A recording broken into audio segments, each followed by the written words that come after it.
बिस्मिल्लाहिर्रहमानिर्रहीम नहमदुहु व नसल्ली अला रसूलिहिल करीम अम्मा बाद। आज के इस खुसूसी प्रोग्राम में तमाम शुरका का खैर मकदम करता हूँ। ख़ास तौर पे अपने लेक्चरर प्रोफेसर शाफ़े अनवारुल हक साहब जो इंटीग्रल यूनिवर्सिटी में जर्नलिज्म डिपार्टमेंट के प्रोफेसर हैं, उनका खैर मकदम करता हूँ, इस्तकबाल।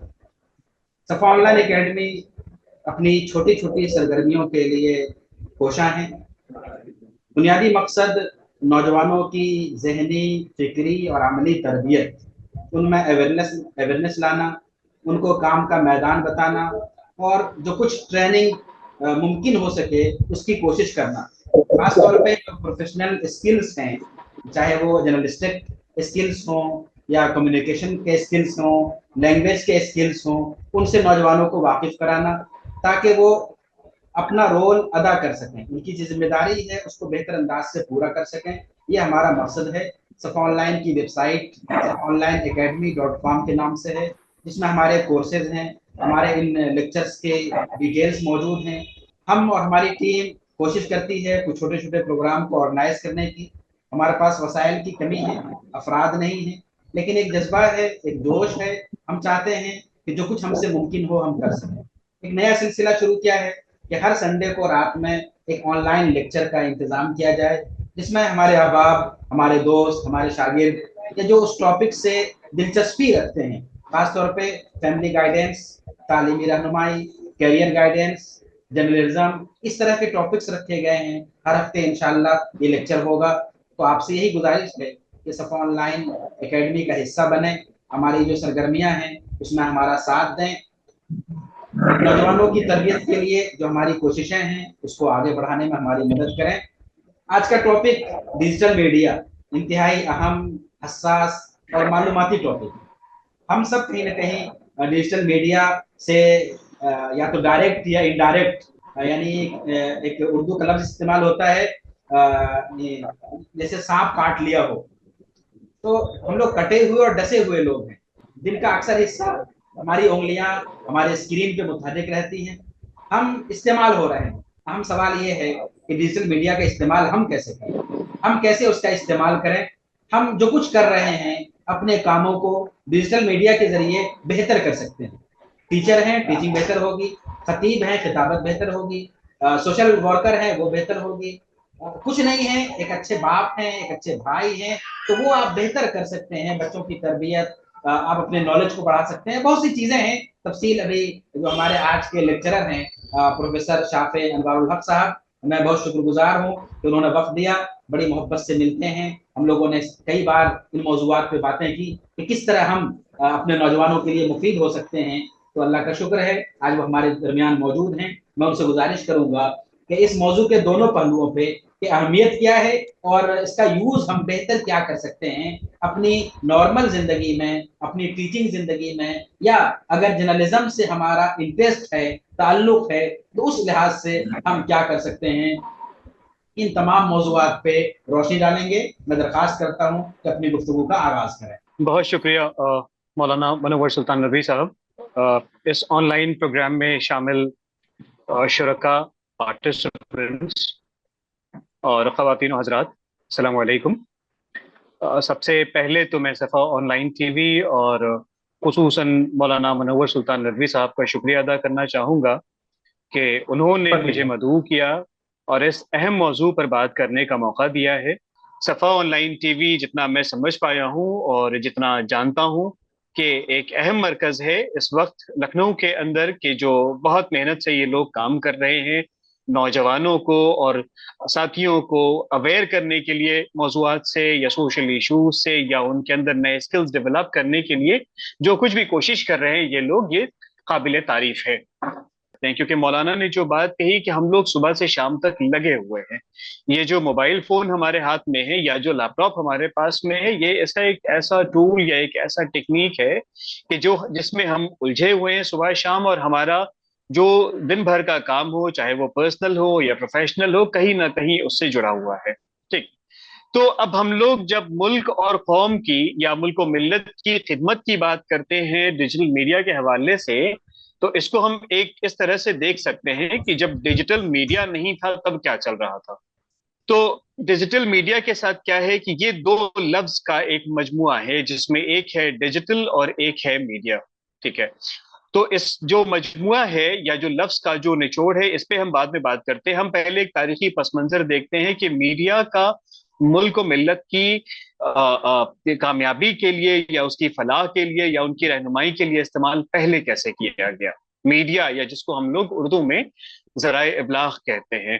तो थोड़ा सा पीछे अगर जाएंगे, आजादी से पहले अगर देखते हैं, तो हम जिन लोगों का नाम लेंगे या जिन अहम रहनुमाओं का नाम लेंगे, चाहे वो मौलाना अबुल कलाम आजाद हैं, चाहे वो महात्मा गांधी हैं, या फिर अगर थोड़ा और पीछे जाए सर सैयद अहमद खान, इन लोगों ने जो कुछ भी काम किया और जितनी भी कोशिशें की हैं, इन्होंने मीडिया को या जराए इब्लाग को अपना सबसे बड़ा जरिया बनाया है। और सर सैयद अहमद खान ने तहज़ीबुल अखलाक से शुरू किया था, या अलीगढ़ इंस्टीट्यूट गैजेट शुरू किया। मौलाना आजाद के यहाँ अल हिलाल था, अल बलाग था। महात्मा गांधी ने दूसरे कई सारे अखबार शुरू किए, और उन सब का जो एक मकसद था वो क्या था?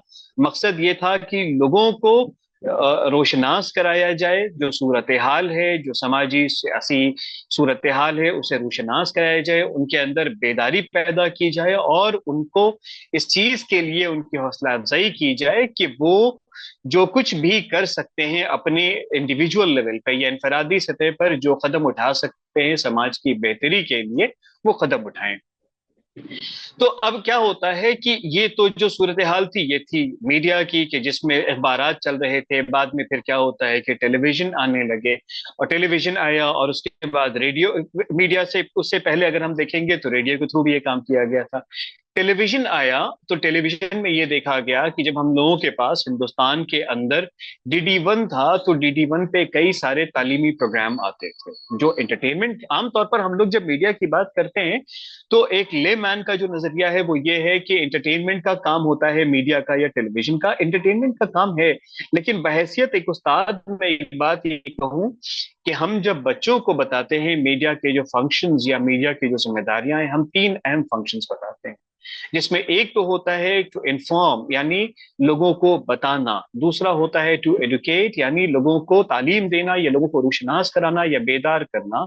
और तीसरा होता है टू एंटरटेन। तो जब इन तीनों मकासद को पूरा किया जाएगा, तब जाकर के मीडिया की जिम्मेदारी पूरी तरह अदा होती है। तो अब ये जो ट्रेडिशनल मीडिया फॉर्म थे, चाहे वो न्यूज़पेपर हो, टेलीविजन हो, इनका जिस तरह से इस्तेमाल किया गया वो आमतौर पर हम लोग जानते हैं। अब क्या होता है कि इस पूरे जो रिवोल्यूशन में, जो टेक्नोलॉजिकल रिवोल्यूशन शुरू हुआ, उसमें एक चीज जो सामने आई वो था इंटरनेट। ठीक है। तो जब हम लोग डिजिटल मीडिया कहते हैं, तो उसका मेन मकसद या उसका जो जुज है वो यही है कि हम लोगों ने मीडिया को जब इंटरनेट से जोड़ दिया, तो वो बन जाता है डिजिटल मीडिया। यानी कि जो प्रोडक्शन या जो मैन्युफैक्चरिंग है कंटेंट की, जो डिस्ट्रीब्यूशन है या जो मैनिपुलेशन है कंटेंट का या टेक्स्ट का, that is what we call digital media. जिसको हम लोग मीडिया का जो भी काम या जराए इब्लाग का जो भी काम इंटरनेट और कंप्यूटर के जरिए हम लोग करते हैं, उसको हम लोग आमतौर पर डिजिटल मीडिया कहते हैं, या न्यू मीडिया कहते हैं, या कन्वर्जेंट मीडिया कहते हैं, मीडिया कन्वर्जेंस कहते हैं। जो भी टर्म या जो भी लफ्ज आप इस्तेलाह इस्तेमाल करना चाहें वो कह सकते हैं। आमतौर पर ये सारी इस्तेलाहें जो है वो कमोबेश एक साथ इस्तेमाल हो जाती हैं, बस थोड़ा सा माइनर डिफरेंस सब में होता है कि अगर हमने डिजिटल मीडिया कह दिया, तो डिजिटल मीडिया में ये हो गया कि डिस्ट्रीब्यूटिंग प्रोडक्शन और distribution of content through internet या through the use of internet. ठीक है। इसके बाद क्या होता है कि अब इसके कई सारे कैरेक्टरिस्टिक्स हैं। तो इन कैरेक्टरिस्टिक्स की बुनियाद पर यह हुआ कि ये दूसरे इस तरह के टर्म्स या इस तरह की इस्तेलाहें इस्तेमाल की जाने लगी कि न्यू मीडिया क्या हुआ। क्यों? क्योंकि डिजिटल मीडिया की का जो एक कैरेक्टरिस्टिक्स है, एक अहम खासियत जो है उसकी, वो ये है कि वो इंटरैक्टिव है। यानी आपका पार्टिसिपेशन बहैसियत ऑडियंस या बहैसियत व्यूअर, आपका पार्टिसिपेशन उसमें अहम है। तो ये जो पार्टिसिपेशन होता है ऑडियंस का, इसको हम लोग कहते हैं इंटरैक्टिविटी।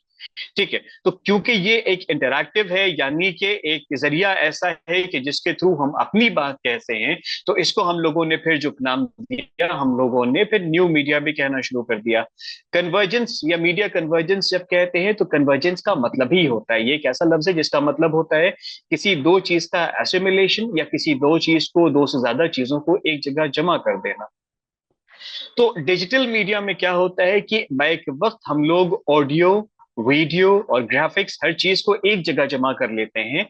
तो इस बुनियाद पर हम लोगों ने इसका नाम दिया कन्वर्जेंट मीडिया या मीडिया कन्वर्जेंस। ठीक है, तो सिनोनिमसली या इन सारी इस्तेलाहों को हम आगे पीछे एक साथ इस्तेमाल कर सकते हैं बेस्ड ऑन द रिक्वायरमेंट की, जहां पर जिस तरह के फीचर्स, जिस तरह की खासियत या जिस तरह के कैरेक्टरिस्टिक्स की बात कर रहे हैं। तो बुनियादी बात क्या होगी कि डिजिटल मीडिया में इंटरनेट का रोल या कंप्यूटर का रोल इंपॉर्टेंट है। बुनियादी बात तो यह है।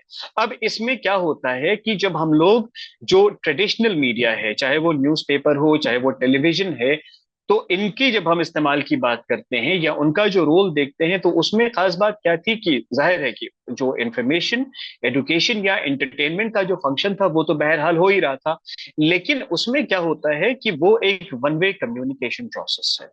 वन वे कम्युनिकेशन प्रोसेस में क्या होगा कि अखबार आपके घर आ रहा है, आप खबरें पढ़ रहे हो, लेकिन आप उस पर अपना फीडबैक नहीं दे सकते हो या उस पर आप अपनी कमेंट्री नहीं कर सकते हो। ये ट्रेडिशनल फॉर्मेट में ये था कि आपके घर जो अखबार आया, आपने अखबार पढ़ लिया, उसके बाद उसको आपने रख दिया। आपका जो इंपॉर्टेंट है, आपका जो ओपिनियन है, उसको पहुंचाने का कोई जरिया नहीं था। लाइकवाइज जब टेलीविजन आया इनिशियली, अब जो टेलीविजन में भी जो फॉर्मेट है उसमें भी अब क्योंकि टोल फ्री नंबर्स आ गए, पार्टिसिपेशन के कई सारे रास्ते खुल गए। जितने टेलीविजन के फॉर्मेट हैं वो सारे फॉर्मेट ऐसे हैं जिसमें ऑडियंस का जो पार्टिसिपेशन है थ्रू वोटिंग, थ्रू ओपिनियन, वो चलता है। तो जो खास बात ये हुई डिजिटल मीडिया या न्यू मीडिया में, वो ये हुई कि इन्होंने ये इस बात की सलाही, इस बात का एक मौका दिया ऑडियंस को या व्यूअर को कि वो अपनी बात रखें और अपनी बात कहें। अब इसमें यह है कि न्यूज़पेपर जब हम देखते हैं, तो क्योंकि ऑनलाइन पोर्टल है, जब आप न्यूज़पेपर कभी पढ़ेंगे ऑनलाइन, जो डिजिटल फॉर्मेट है उनका, तो उसमें आपको नीचे कमेंट का कॉलम मिलता है, आप उस पर कमेंट कर सकते हो। दूसरी अहम बात क्या होती है कि न्यूज़पेपर ने अब जाकर के ये ऑप्शन, क्योंकि कुछ सालों में ये आपके पास रहा है कि आप प्रिंट मीडियम में भी लेटर टू एडिटर का एक ऑप्शन होता है कि कहीं पर अगर कोई गलती है या अपनी कोई बात कहते हो तो लेटर लिख सकते हो एडिटर को।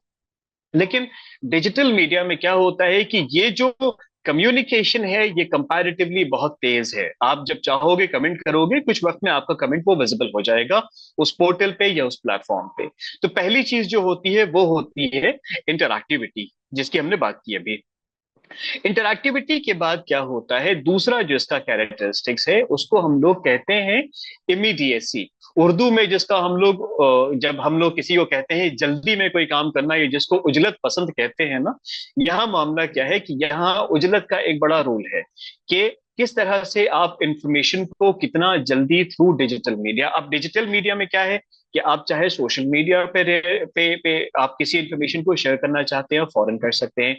आपका अपना न्यूज पोर्टल है, आप उस पर शेयर कर सकते हो, आप रील बना सकते हो, आप कोई पॉडकास्ट है उसमें आप चाहो तो शेयर कर सकते हो। We have an number of options कि जहां पर इमीडिएटली इंफॉर्मेशन शेयर किया जा सकता है। ठीक है, तो इससे क्या होता है कि आमतौर पर कोई अगर बात होती है, कोई वाकया पेश आता है, तो इस जरिए से फौरन उस वाकये को अवाम तक पहुंचाने में बहुत आसानी हो जाती है। ये एक अहम कैरेक्टरिस्टिक है इसका, डिजिटल मीडिया या न्यू मीडिया का। और इसमें क्या होगा कि जो वाकया हुआ या जो हादसा पेश आया या कोई इंपॉर्टेंट इवेंट ग्लोबल या नेशनल लेवल पर जब होता है, तो उसमें आपको ये ऑप्शन भी दिया जाता है कि आप अपनी राय रखें। ठीक है, तो ये हो जाता है इसमें इमीडिएसी। तीसरी चीज जो उसमें हम लोग मीडिया कन्वर्जेंस की बात कर रहे थे कि एट ए टाइम जब आप कोई कंटेंट प्रोड्यूस करते हो, हम इस बारे में जरूर अभी बात करेंगे कि इस तरह की जितनी भी मीडिया टेक्निक्स या मीडिया फॉर्म्स है इनका काम कैसे होगा, बट ये है कि थोड़ी सी जो कैरेक्टरिस्टिक्स है उनको हाईलाइट कर लें। तो कन्वर्जेंस जो हमने देखा कि अब क्या है कि एट ए टाइम जो आप प्लेटफॉर्म देखते हो, जो ऑनलाइन न्यूज़पेपर्स हैं या आपके पास न्यूज पोर्टल्स हैं या सोशल मीडिया है, उनमें जब आप देखते हो तो आपके पास ये ऑप्शन है कि आप ऑडियो, वीडियो और ग्राफिक को एक साथ मर्ज करके एक जगह पर किसी न्यूज को प्रेजेंट कर सकते हैं या किसी इंफॉर्मेशन को आप पहुंचा सकते हैं दूसरों तक। ठीक है, तो इस चीज में क्या होता है कि इसमें आमतौर पर, क्योंकि एक चीज है न्यू मीडिया का जो एक अहम ड्रॉबैक जो हम आगे देखेंगे, उसमें डिजिटल डिवाइड की बहुत बात की जाती है। डिजिटल डिवाइड में क्या होता है कि एक तबका वो है जो इस पूरे कम्युनिकेशन टेक्नोलॉजी से रूशनास नहीं है या उनको इसका इस्तेमाल करना नहीं आता है। ठीक है, तो एक तो वो हुआ। दूसरे क्या होते हैं कि अभी भी वो लोग या इलिटरेट जो जो लोग हैं, या जो लोग इतनी सलाहियत नहीं रखते हैं कि वो टेक्स्ट को पढ़ सकें, तो वो क्या कर सकते हैं, वो वीडियो देख करके चीजों को समझ सकते हैं। ग्राफिकल रिप्रेजेंटेशन हम जब करते हैं तो ग्राफिकल रिप्रेजेंटेशन में ये आसानी होती है कि हम अपनी बातों को बहुत ब्रीफली किसी एक इंफॉर्मेशन को, कि मिसाल के तौर पर हमें यह बताना है कि उत्तर प्रदेश में जो अवाम है उनमें कितने मर्द और कितनी औरतें तालीम याफ्ता हैं, तो हम ग्राफ के थ्रू बहुत आसानी से बता सकते हैं। उसमें छोटा सा वीडियो भी हम ऐड कर सकते हैं कि जिसमें ये एक्सप्लेन किया जाए कि कितने लोग और किस उम्र के लोग कितने तालीम याफ्ता हैं। दूसरे ये बता सकते हैं कि कितने लोग तालीम याफ्ता नहीं है। तो ये जो कन्वर्जेंस है और ये जो मर्जर है कई सारे मीडिया फॉर्मेट का, this is what we call media convergence, और इसी को हम लोग कई बार मल्टीमीडिया भी कहते हैं। चौथी जो इसमें एक चीज है इंपॉर्टेंट, वो होती है आर्काइविंग। आर्काइविंग में क्या होता है कि आपने एक इंफॉर्मेशन आज शेयर किया, कि ये चीज को सोशल मीडिया पे भी देखने को मिलेगी और दूसरे पोर्टल्स में भी मिलेगी, और या जो इंफॉर्मेशन आपने कोई मजमून लिखा या कोई वीडियो बनाया, यू हैव दिस ऑप्शन कि आप उसको स्टोर करके रखो, और आज से 10 साल बाद, 20 साल बाद, 25 साल बाद उसको रिट्रीव करना आसान हो जाता है। आप तसव्वुर कीजिए कि अगर हमें अभी से 1950 के न्यूज़पेपर का एक्सेस चाहिए होगा तो हम क्या करेंगे, हम एक पूरा बंडल लेके बैठेंगे और न्यूज़पेपर को ढूंढना शुरू करेंगे कि 1950 में खबर शाये हुई थी किसी न्यूज़पेपर में अंग्रेजी या उर्दू के, उसको ढूंढने में कितना वक्त लगेगा। But you have this option new media के थ्रू या डिजिटल मीडिया के थ्रू, कि आप कीवर्ड डालते हो और आप आसानी से रिट्रीव कर लेते हो वो सब कुछ जो 5 साल पहले, 10 साल पहले या 20 साल पहले लिखा गया या कहा गया था। एक चीज। और उसके बाद जो एक चीज आती है फिर उसमें क्या होगा कि अब उसमें लिंकेजेस जो होते हैं वो बहुत इंपॉर्टेंट है। लिंकेजेस यानी आपने एक मजमून लिखा और अपने मजमून में आपने क्या किया, एक रेफरेंस दिया था उस मजमून का जो 5 साल पहले आपने लिखा था या किसी और ने लिखा था। तो आपने आमतौर पर देखा होगा ये चीज सोशल मीडिया पे मिलेगी और ये दूसरे प्लेटफॉर्म पर भी मिलेगी कि क्लिक हियर का ऑप्शन लिखा होता है या लिंक वहां पर दिया, हाईलाइट किया रहता है कि जिसपे आप क्लिक करके आप स्विच कर सकते हो। तो ये इस तरह के जितने भी फीचर्स हैं, ये सारे फीचर्स आपको डिजिटल मीडिया में बहुत आसानी से मुहैया किए गए हैं। ठीक है, ये बुनियादी कुछ बातें हैं। बुनियादी बातें फिर उसमें ये होता है कि अब जो हम लोगों के पास डिजिटल मीडिया मौजूद है उसमें कई सारे फॉर्मेट्स अलग अलग लेवल पे काम कर रहे हैं, कई सारे मैकेनिज्म, कई सारी टेक्निक्स काम करती हैं। तो इम्पोर्टेंट क्या है, इम्पोर्टेंट जैसे 3 चीजों को हम लोग आमतौर पे हाईलाइट करते हैं, जिसमें सबसे पहली चीज जो होती है डेटा जर्नलिज्म होती है, दूसरा जो है वो है डिजिटल स्टोरीज है, और तीसरा है मोबाइल जर्नलिज्म। डेटा जर्नलिज्म में क्या खास बात होती है, क्योंकि अब जो दौर है जिसमें हम लोग जी रहे हैं, यहाँ एक जो नजरिया है वो ये नजरिया है कि आप किसी बात को जब कहते हो तो आपको उस बात को साबित करने के लिए या उसका रेफरेंस के लिए बेहतर ये होता है कि आप डेटा के थ्रू कोई चीज बताएं और डेटा से उस बात को सपोर्ट करने की कोशिश करें। तो रवैया क्या होगा कि इल्मी जो एजुकेशनल जो एक पर्सपेक्टिव है आज की डेट पे, वो इसी तरह से बदल गया है कि हम लोग जब पढ़ते भी हैं, आमतौर पर रिसर्च में भी देखते हैं, या मीडिया कोर जर्नलिज्म की बात करें, जर्नलिज्म में हम देखेंगे डेटा जर्नलिज्म हो सकता है कि आपका इनफरादी सतह पर, इंडिविजुअल लेवल पर आपको इतनी जरूरत नहीं पड़े, लेकिन अगर आप अब सहाफत में जाते हैं या आप तहकीक का काम करते हैं तो उसमें एक डेटा का बहुत बड़ा रोल है। आपको चीजों को बहुत क्रूशली और बहुत स्ट्रैटेजिकली, सिस्टमैटिकली ये बताना पड़ेगा कि किस, या प्रेजेंट करना पड़ेगा डेटा के फॉर्म में जिस भी मौजू पर आप बात करना चाहते हो। मिसाल के तौर पर कि अगर हम तालीम की बात करेंगे मुल्क में, तो हम ये बताएंगे डेटा के थ्रू, या हम एम्प्लॉयमेंट या पॉवर्टी की बात करते हैं तो भी हम उसको डेटा के थ्रू। उसके अलावा अगर हम कहानी सुनाते हैं, हम सुना लें, कोई फर्क नहीं पड़ेगा, लेकिन लोगों को अवेयर करने का और लोगों को जागरूक करने का जो सबसे मेन जरिया है, जो अहम जरिया हो सकता है, वो ये हो सकता है कि आप पॉइंट टू पॉइंट या डेटा टू डेटा आप बात करें।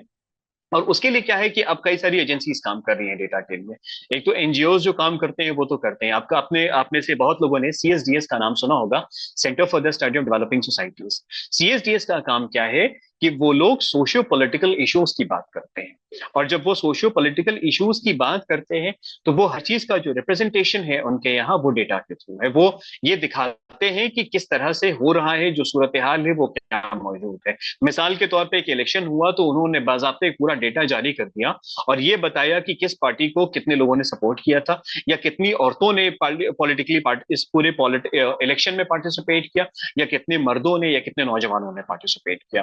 तो इससे क्या होता है कि क्लियर फिगर आपके सामने आ जाती है। जब क्लियर फिगर आ जाएगी तो आगे उसके ऊपर जो भी एक्शन आपको लेना है तो वो आसानी से आप ले सकते हैं। और ये सिर्फ सीएसडीएस नहीं, गवर्नमेंट के कई सारी ऑर्गेनाइजेशंस हैं जो इस पूरे डेटा पे काम करती है और वो इजीली एक्सेसिबल है। आपको अगर किसी मौजू पे काम करना है, मिसाल के तौर पर आप लखनऊ पे काम करोगे, और अगर आप ये देखते हैं कि लखनऊ में क्या सूरत हाल है इस वक्त तालीम की, तो गवर्नमेंट आपको डेटा दे रही है पूरा, जिसमें आपको गवर्नमेंट ये बता रही है, उसको फिर आप अपने हिसाब से एनालिसिस कीजिए और उसको आप प्रेजेंट कीजिए, आप उस पर आर्ग्यूमेंट दीजिए और उस पर आगे अगर आप काम कर सकते हैं तो आप काम कीजिए। ठीक है।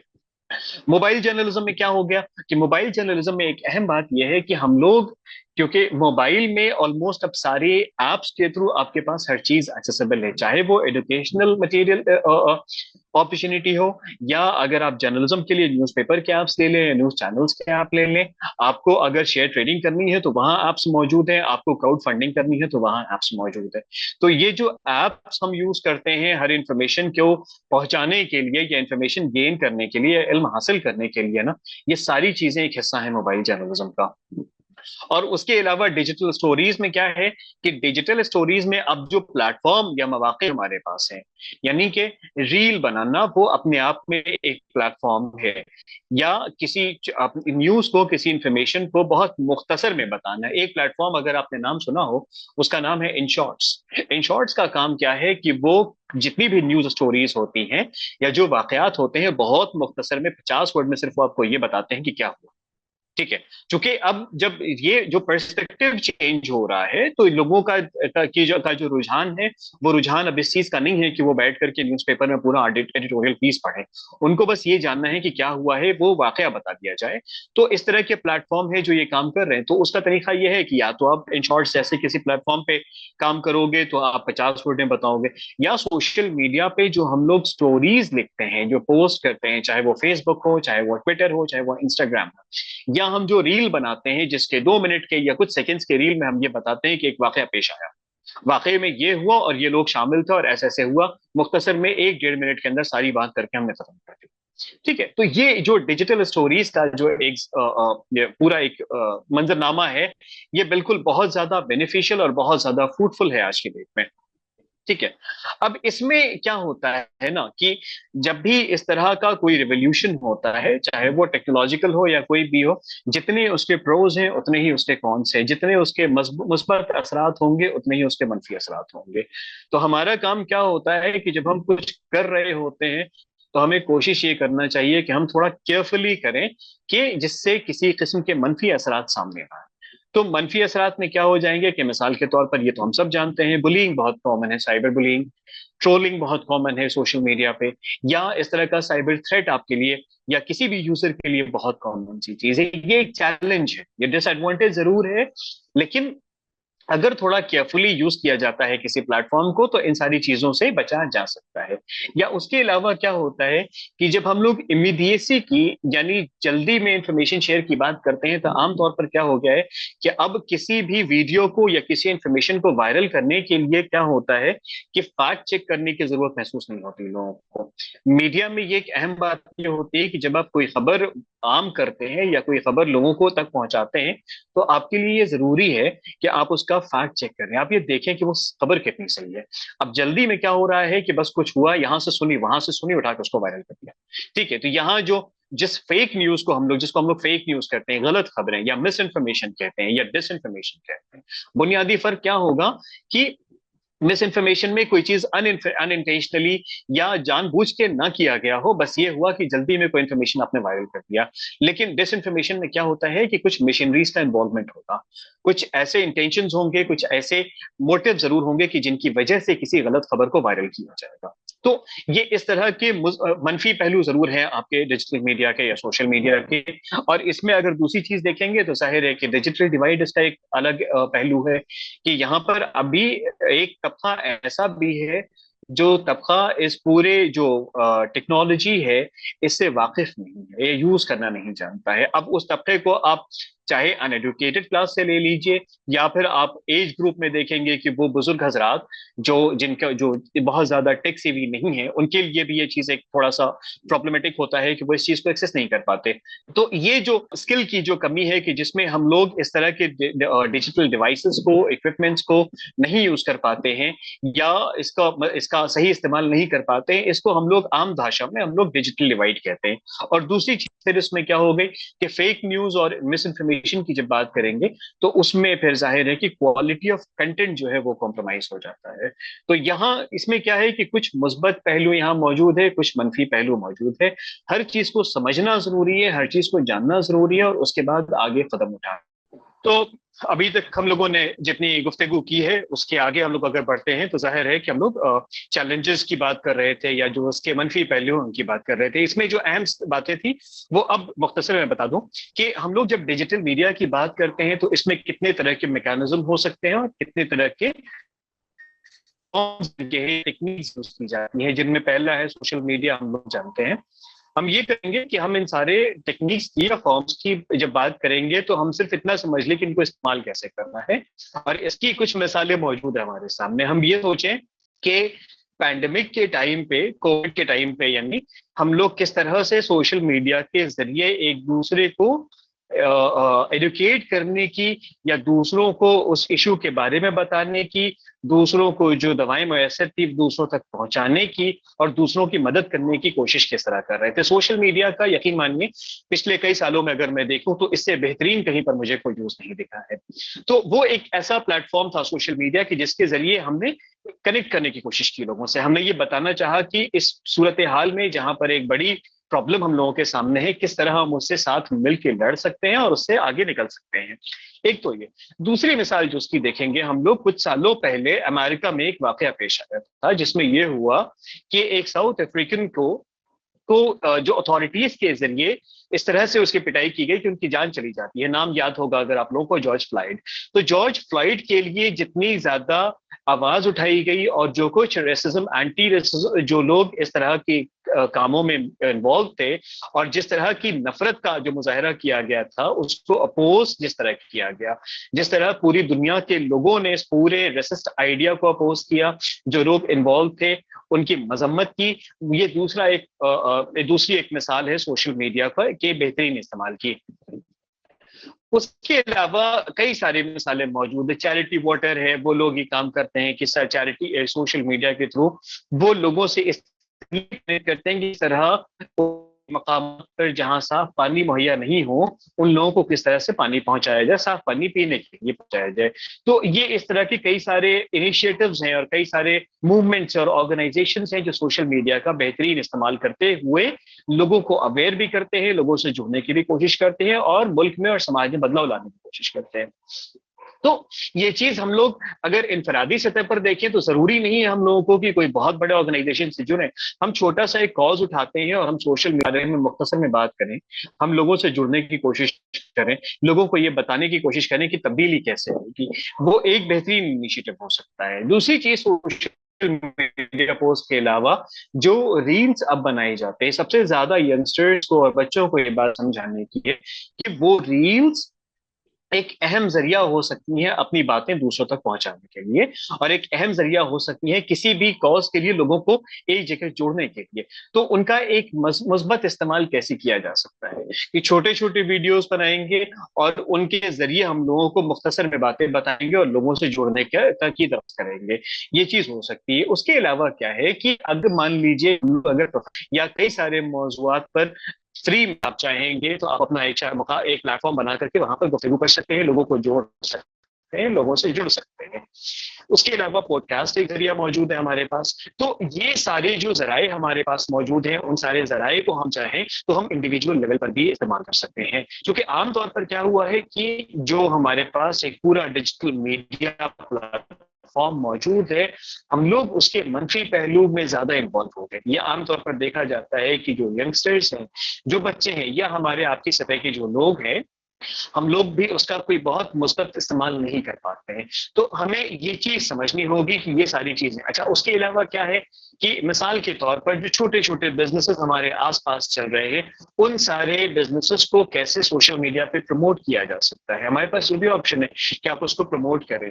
अगर मान लीजिए कि कोई अगर जरूरतमंद है और हमारे पास इतने वसाइल नहीं है कि हम अपने खुद से मदद कर सके किसी की, तो हम क्राउड फंडिंग प्लेटफॉर्म का, कीटो का नाम सुना होगा बहुत लोगों ने।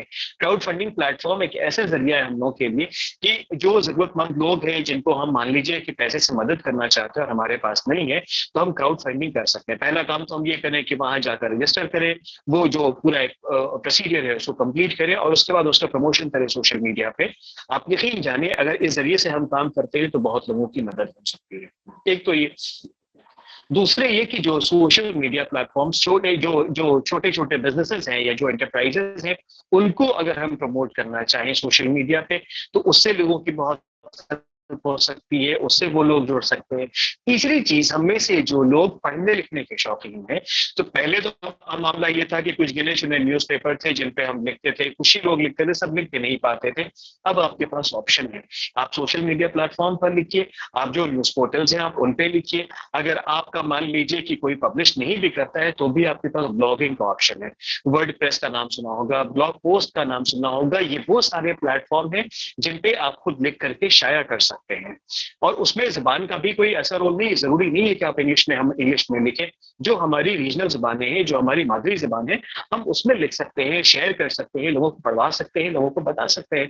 उसके अलावा ये सफा ऑनलाइन एकेडमी अपने आप में एक बेहतरीन प्लेटफॉर्म है। आप ये देखिए कि किस तरह से लोगों को हफ्ते में एक बार इकट्ठा किया जाता है और उनको किसी एक मौजू पर एजुकेट करने की कोशिश की जाती है। तो इस तरह के छोटे छोटे अगर हमारे पास कई सारे प्लेटफॉर्म होते हैं, उससे हमें बहुत मदद मिल जाती है और हम बड़े कारनामे अंजाम दे सकते हैं। क्यों? क्योंकि इस तरह का जो डिजिटल मीडिया प्लेटफॉर्म है, इनसे फायदा क्या होगा? सबसे पहला फायदा ये होता है कि it gives you a voice. आपको अपनी बातें कहने का मौका दे रहा है, चाहे वो सोशल मीडिया है, चाहे वो आपके पास इस तरह की जितनी भी प्लेटफॉर्म्स हैं, आपको अपनी बातें कहने का मौका दे रहा है। दूसरी चीज क्या है कि it connects you to like minded people. वो लोग जिनसे आप बातें कहना चाहते हैं, वो लोग जो आपकी बातों से इत्तेफाक रखते हैं, उनसे जुड़ने का, उनको अपनी बातें पहुंचाने का उन तक, और उनकी बातें सुनने का एक मौका देते हैं। तीसरी चीज क्या होती है कि इमीडिएटली, जो हम इमीडिएसी की बात पढ़ रहे थे, हम बिना वक्त जाया किए हम कोई बात कह सकते हैं, मुख्तसर में कह सकते हैं, और बता करके उससे हम आगे जो भी प्रोसीजर, जो भी हम लोगों को फायदे लेने हैं या जो भी काम करना है, हम काम कर सकते हैं। इसके अलावा क्या चीज की सोशल मीडिया के साथ एक अच्छी बात यह है कि social media gives you a global edge. कि आप अगर कोई बात कहते हैं और उसमें उसको अगर आप किसी तरह से ट्रेंडिंग में ले आते हैं या वायरल कर देते हैं, तो सिर्फ आपके समाज में नहीं, आपके मुल्क में नहीं, पूरी दुनिया में लोग आपकी बात सुनेंगे, पूरी दुनिया में लोग आपकी बात समझेंगे। मामला क्या है? मामला क्या है कि इस तरह की जितने भी प्लेटफॉर्म्स हमारे सामने हैं, हम इनका मुस्बत इस्तेमाल करना सीखें। यानी कि दिन भर अगर फोन हाथ में है और अगर हम काम करना चाहते हैं, तो हमें ये समझना पड़ेगा कि सोशल मीडिया पे जिस किस्म की फहाशी और जिस किस्म की लघवी, जो जिस जिस किस्म की लघवियात मौजूद है, उनसे थोड़ा अलग हट करके हम अगर काम करना चाहेंगे, तो छोटे छोटे स्टेप लेना शुरू करें। छोटे छोटे जब स्टेप लेंगे, पहली चीज, या तो हम छोटे वीडियोस अगर बनाते हैं रील्स के फॉर्म में तो अच्छी बात है। हम अगर लिखने का शौक लिख रखते हैं तो हम सोशल मीडिया पे लिखें या ब्लॉगिंग करें। या उसके अलावा अगर हम शाये करने का शौक रखते हैं तो हम न्यूज प्लेटफॉर्म्स, जितने न्यूज पोर्टल्स हैं, चाहे वो इंग्लिश हो, चाहे वो हिंदी हो, चाहे वो उर्दू हो, या जो दीगर जबानें, रीजनल जबानें हैं, उनमें हो, तो हम उन पे शाया कर सकते हैं। इस तरह से अगर हम लोग किसी अपने बिजनेस का प्रमोशन करना चाहें तो हम अपने बिजनेस का प्रमोशन कर सकते हैं, और दूसरों की मदद करना चाहें तो वो इसी जरिए से मदद कर सकते हैं। ठीक है, तो ये इस तरह की कुछ चीजें हैं डिजिटल मीडिया पे जो हम लोगों को जानना जरूरी है, जो हम लोगों को समझना जरूरी है। और अगर हम इन बातों को समझ जाते हैं, इन चीजों को समझ जाते हैं, तो उम्मीद है कि हम लोग इनफरादी सतह पर या इंडिविजुअल लेवल पर बड़े काम कर सकते हैं, वक्त के साथ साथ अगर सही इस्तेमाल किया जाए। और आने वाली जो नस्ल है, जो जनरेशन है, उनको अगर इसका सही इस्तेमाल सिखाया जाए तो। उम्मीद है कि कुछ बातें आप लोगों को इससे वाज़ेह हुई होंगी। मुख्तसर से लेक्चर में बहुत मुख्तसर बातें की गई हैं। इसमें कभी दोबारा मौका मिला तो और तफसील से इस पे इंशाल्लाह बातें करूंगा, और जो टेक्निक्स और जिन प्लेटफॉर्म्स की हम बातें कर रहे हैं उन पे इंडिविजुअली अगर मौका मिला तो अलग अलग सब पे बातें करेंगे कि कंटेंट कैसे बनाया जाएगा, उसको डिसमिनेट यानी उसको कैसे फैलाया जाए, दूसरों तक कैसे पहुंचाया जाए। अगर मौका मिला तो इंशाल्लाह इस पे फिर बात होगी। मुझे खुशी होगी कि अगर आप लोगों का कोई सवाल है तो मैं उसका जवाब देने में मुझे बहुत ज्यादा खुशी होगी, और मैं ये समझूंगा कि मेरी बातें दूसरों तक पहुंची हैं और इससे लोगों ने कुछ फायदा उठाया है। बहुत शुक्रिया।